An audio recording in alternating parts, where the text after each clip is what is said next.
The sequel to Guillermo del Toro's science fiction action film Pacific Rim finally arrives in March 2018. This one takes place 10 years later, with a new generation of characters having to deal with another kaiju threat. The lead is the son of Idris Elba's character from the first film, and he's played by John Boyega. Unfortunately, Del Toro has basically no involvement in this sequel. He's attached as a producer, but the director is Daredevil's Steven S. Knight. Without Del Toro's unique visual style, it remains to be seen whether Uprising can live up to the original or whether it will become more of a generic blockbuster. Still, audiences should at the very least get some fun robot versus monster action. Pacific Rim found visionary director and creature creator Guillermo del Toro bringing Japanese kaiju to life on the big screen to do battle with giant robots called Jaegers. For some time, a sequel to the 2013 film was in development hell and the future of the franchise was in doubt. But Guillermo del Toro seemingly willed it into existence, and Pacific Rim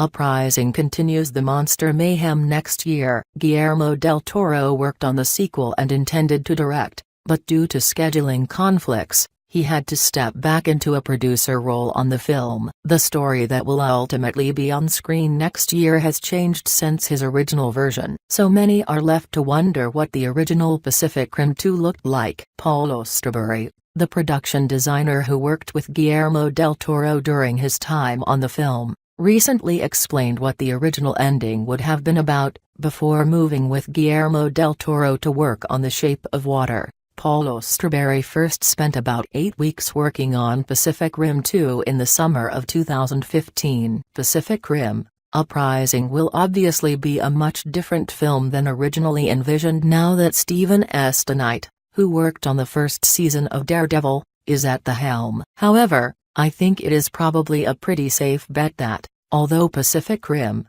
Uprising features Jaeger-on-Jaeger violence, this film will still end with a huge kaiju versus Jaeger battle as originally planned. While that battle probably won't take place in San Francisco, that city could use a break anyways. The opening to the original Pacific Rim showed the first emergence of the kaiju happened in San Francisco, so that city could use a break and we could use a new venue for this film's climactic battle. As Paul Osterbury cited, San Francisco has seen its fair share of disastrous events, suffering many brutal, cinematic beatings. San Francisco has been destroyed by earthquakes, overrun by apes and had a militarist mutant wreck its bridge, and that's not even the half of it. Perhaps that's why the cost of living there is so high. Paul Osterbury also told Collider that plenty of plot points had been cemented regarding Pacific Rim 2 when he was still involved with the movie. He also noted that part of the original plan was to head to Shanghai,